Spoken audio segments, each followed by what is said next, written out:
আসসালামু আলাইকুম ওয়া রাহমাতুল্লাহি ওয়া বারাকাতুহু বিসমিল্লাহির রহমানির রহিম আলহামদুলিল্লাহি রাব্বিল আলামিন ওয়াস সালাতু ওয়াস সালামু আলা আশরাফিল আমবিয়া ওয়াল মুরসালিন আম্মা বা'দ। প্রিয় শ্রোতামণ্ডলী, আজ আমরা উলুমুল হাদিসের মুস্তালাহুল হাদিসের ধারাবাহিক দর্সের 7ম নম্বর দর্স শুরু করতে যাচ্ছি, অর্থাৎ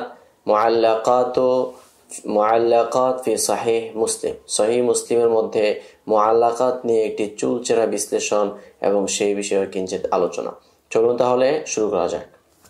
সর্বপ্রথম আসি আমরা সহিহ মুসলিম শরীফের মধ্যে কতগুলো মুআল্লাকাত রয়েছে। তো আমরা এখানে দেখতে পাচ্ছি মুআল্লাকাত মুসলিম। আম্মা মুসলিমুন রাহিমাহুল্লাহ ফাকাদ আদ্দাদ আল উলামা হাযিহি আল মুআল্লাকাত। মুসলিম রাহিমাহুল্লাহ তার সহিহ কিতাবের মাঝে উলামায়ে কেরাম গবেষকগণ এই পরিমাণ অর্থাৎ 17 মাওদিআন 17টি জায়গার মধ্যে তারা মুআল্লাকাত গুলো পেয়েছেন। ওয়াকালা ইবনু হাজার রাহিমাহুল্লাহ 12 মাওদিআন ওয়া হাযাল কওলু আসাহহু। ইমাম ইবনে হাজার রাহিমাহুল্লাহ তিনি বলেছেন 12টি জায়গা রয়েছে যেগুলোর মধ্যে মুআল্লাকাত রয়েছে, আর এই কথাটাকেই আমাদের উস্তাদ মুহতারাম এটিকে প্রাধান্য দিয়েছেন এবং আসাহ বলেছেন। ওয়াকাল আল ইরাকি ওয়া আবু আলী আল গাসানি রাহিমাহুল্লাহ 14 মাওদিআন। তারা উভয় ইমাম বলেছেন যে 14টি জায়গার মধ্যে মুআল্লাকাত গুলো রয়েছে। যাই হোক, আমরা এগুলা কিছুটা আমরা দেখানোর চেষ্টা করব। আল মুআল্লাকাত আল্লাতী ফি সহিহ মুসলিম হিয়া আলা তারতিবি কামা ইয়ালি, অর্থাৎ সহিহ মুসলিম শরীফের মধ্যে যে সকল মুআল্লাকাত রয়েছে ধারাবাহিকভাবে এখানে 1 নম্বর প্রত্যেকটি উল্লেখ করা হলো। প্রথমত কিতাবুল হাইদ বাবুত তায়াম্মুমি 369 হাদিস বাবান হুয়া হাদিসু আবি জাহমিন হাইথু ক্বালা মুসলিম রাহিমাহুল্লাহ ওয়া রাওয়া লাইস ইবনে সা'দিন ওয়াল হাদিসু মুনকাতিউন বাইনা মুসলিম ওয়াল লাইস। অর্থাৎ এখানে 369 নং যে হাদিসটা এখানে উল্লেখ করেছেন হাদিস আবি জাহম, ইমাম মুসলিম রাহিমাহুল্লাহ বলেন লাইস ইবনে সা'দ এবং এই হাদিসটা বর্ণনা করেছেন এবং এই হাদিসটা মুনকাতি বাইনা মুসলিমিন ওয়াল লাইস, কেননা তাদের মাঝে কোনো সামাআত নেই। দ্বিতীয় নম্বর হলো কিতাবুল মাসাজিদ ওয়া মাওয়াদি'উস সালাহ বাবু মা ইউকালু বাইনা তাকবীরাতিল ইহরাম ওয়াল কিরাআহ। আর রকমুল হাদিস 589 হাদিসান হাইথু ক্বালা মুসলিম রাহিমাহুল্লাহ ওয়া হাদিসুন আন ইয়াহইয়া ইবনে হাসান। এখানে ইয়াহইয়া ইবনে হাসান থেকে এই হাদিসটা বর্ণিত। তারপরে তৃতীয় নম্বর হলো কিতাবুল মাসাজিদ ওয়া মাওয়াদি'উস সালাহ বাবু মা ইউকালু বাইনা তাকবীরাতিল ইহরাম ওয়াল কিরাআহ 599 হাদিসান। ওই হাদিসটা 599 নম্বর হাদিস। হুয়া হাদিস আবি হুরায়রা রাদিয়াল্লাহু তাআলা আনহু কানা রাসূলুল্লাহ সাল্লাল্লাহু আলাইহি ওয়াসাল্লাম নাহাদা মিন রাকআতি সানিয়া, অর্থাৎ রাসূলুল্লাহ সাল্লাল্লাহু আলাইহি ওয়াসাল্লাম দ্বিতীয় রাকাত থেকে উঠেছেন। ইস্তাফতাহা বিল হামদুলিল্লাহি রাব্বিল আলামিন, এখানে সূরা ফাতিহা দিয়ে শুরু করেছেন। ক্বালা মুসলিমুন ফিহি, ইমাম মুসলিম রাহিমাহুল্লাহ তাতে বলেন ও হাদিসু ইয়াহইয়া ইবনু হাসান। ইমাম ইয়াহইয়া ইবনে হাসানের হাদিসটা এখানে তিনি উল্লেখ করেছেন। তো এটা একটা মুনকাতি। চতুর্থ নম্বর হলো কিতাবুল জানাইজ বাবু মা ইউকালু ইনদা দুখুলিল কবরি ওয়াদ দুআ ইলা আহলিহা। কবরে গেলে কি বলতে হবে এবং তার অধিবাসীদের জন্য দোয়া করা। 954 হাদিসান হাইথু ক্বাল, সেখানে তিনি বলেছেন ওয়াহাদ্দাথানি মান সামিআ হাজ্জাজান আল আওয়ার, হাজ্জাজ আওয়ার থেকে শুনেছেন। তো এখন তিনি বলেছেন ওয়াহাদ্দাথানি মান সামিআ হাজ্জাজান, তাহলে কে তাকে হাদিস করেছে ওইটা এখানে উল্লেখ নাই। পঞ্চম নম্বর হলো কিতাবুল মুসাকাত বাবু ইস্তিহবাবিল ওয়াদি'i মিনাদ দ্বীন, অর্থাৎ ধর্মের মাঝে এখানে সংশোধন করা। তো এটা হলো 1557 হাদিসান 1557 নম্বর হাদিস। হাইথু ক্বালা মুসলিম রাহিমাহুল্লাহ ওয়া হাদাথানি গায়রু ওয়াহিদ মিন আসহাবিনা, এখানে তিনি গায়রে ওয়াহিদ বলেছেন, কিন্তু কারা কারা বলেছেন সেটা উল্লেখ করেন, এটা মুআল্লাক।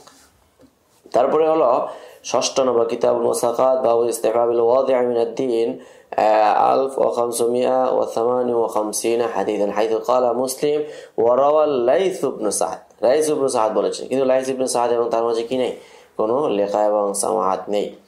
তারপর হলো আল হাদিসুস সাবি' আল মুআল্লাক ফি মুসলিম কিতাবুল মুসাকাত বাবু তাহরিমিল ইহতিকার ফিল আকওয়াত 1605 হাদিসান 1605 নম্বর হাদিস হাইথু ক্বালা মুসলিম রাহিমাহুল্লাহ ওয়া হাদাথানি বা'দু আসহাবিনা এই যে বা'দু আসহাবিনা বলেছেন বুঝে আসছে তারপরে হলো হাদিস নম্বর 8 কিতাবুল হুদুদ বাবু মান ইতারাফা আলা নাফসিহি বিজিনা যখন মুআতারিফ বিজিনা হবে তখন তার হুকুম কি হবে এই প্রসঙ্গগুলো যা ক্বালা মুসলিমুন ক্বালা ইবনে শিহাব তো এখানে ইবনে শিহাব এবং তার মাঝে কি নেই কোনো সামাআত নেই তারপর হলো 9 নম্বর হাদিস কিতাবুল ইমারা বাবু খিয়ারিল আইম্মা ওয়া শিরারুহুম 1885 হাদিসান 1858 নম্বর হাদিস ওখানে তিনি বলেছেন 85 নম্বর হাদিস 85 حيث قال مسلم ورواه معاوية بن صالح بن ربيعة بن يزيد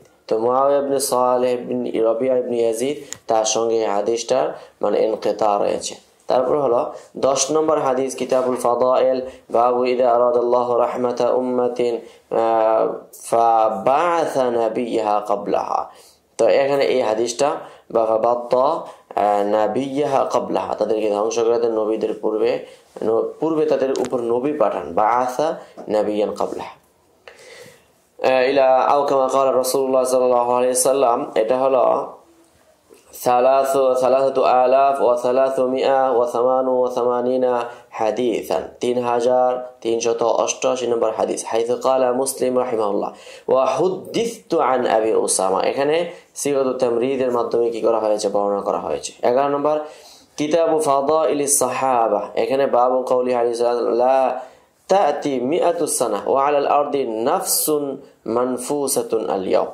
নবীজি এই হাদিসটা বলেছেন আগামী 100 বছর পরে পৃথিবীতে বর্তমান যারা আছে তারা কেউ থাকবে না জীবিত থাকবে না এই হাদিস সংখ্যা হলো 3537 হাদিসান 3537 নং হাদিস হাইথু ক্বালা মুসলিম ক্বালা ইবনু উমর ফাওয়াহালান নাস অর্থাৎ মানুষ ভয় পেয়ে যান তো এখানে ক্বালা ইবনু বলেছেন তো ইবনু উমর এবং মুসলিমের মাঝে এখানে কি রয়েছে বিস্তর ইনকিতা রয়েছে তারপর কিতাবুল ইলম 12 নম্বর যেটা বাবু ইত্তিবাল ইহুদি ওয়ান নাসারা এখানে 2669 হাদিসান এখানে ওই হাদিসটা উল্লেখ করা আছে আমরা এটা মানে মাশহুর হাদিস এখানে আল মুলাহাযা একটা লক্ষণীয় বিষয় হলো ইন হাযিহিল আহাদিস বালাগাত ফি জুমলাতিহা 12 মাওদিআ মিনাস সহিহ অর্থাৎ এই 12টি হাদিস সামগ্রিকভাবে সর্বসা করলে এই হাদিসটি সহিহর মর্তবায় ওয়ালাম তাসিল ইলা 14 কিন্তু যারা বলেছেন 14টি হবে তাদের কথাটা সঠিক নয় কামা আশা ইলা যালিকা আবু আলী আল গাসসানি এরপরে ওয়ালা 17 এবং 17টি নয় কামা আশা বাদ এখন মুসলিম রাহিমাহুল্লাহর যে কিতাবের মাঝে যে সকল মুআল্লাকাত রয়েছে সেগুলোর বিধান কি হুকমুল মুআল্লাকাত ফি সহিহ মুসলিমের মাঝে মুআল্লাকাতের হুকুম আম্মা মুআল্লাকাত মুসলিমিন লা দা'iয়া লি বাহসিহা মুসলিম রাহিমাহুল্লাহর যে মুআল্লাকাতগুলো সেগুলো গবেষণার কোনো দরকার হয় না লিআন্নাহা কুল্লাহা মাওসুলাতুন বিসহিহ নাফসিহি ফি সহিহ মুসলিম ইল্লা ওয়াহিদান যে এই সবগুলোই সহিহ মানে স্বয়ং সহি তবে একটি ভিতরে একটি মাত্র হাদিস ওয়াহাদাল হাদিস মাওসুল ফি সহিহ বুখারী এখন ওই হাদিসটা যদিও বা মানে সহি নয় কিন্তু এটা সহি বুখারী সনদে ওইটাকে নিয়ে আসলে এখানে এটা সহি হিসেবে আমরা পাই তো এটা এখানে মারাজে দেওয়া হয়েছে মুকাদ্দিম ইবনে সালাহ সিয়ানাত সহিহ মুসলিম আল ইহলাল ওয়াল গলাত আত তাকরিদ ওয়াল ইদাহ ইত্যাদি রেফারেন্সগুলো এখানে দেওয়া হলো তো যাই হোক আজকের আমাদের আলোচনা এই পর্যন্তই পরবর্তী আলোচনার জন্য সকলকে আমন্ত্রণ করা গেল সকলে ভালো থাকবেন সুস্থ থাকবেন আসসালামু আলাইকুম ওয়া রাহমাতুল্লাহি ওয়া বারাকাতুহু يؤتي الحكمة من يشاء ومن يؤت الحكمة فقد أوتي خيرا كثيرا وما يذكر إلا أولو الألباب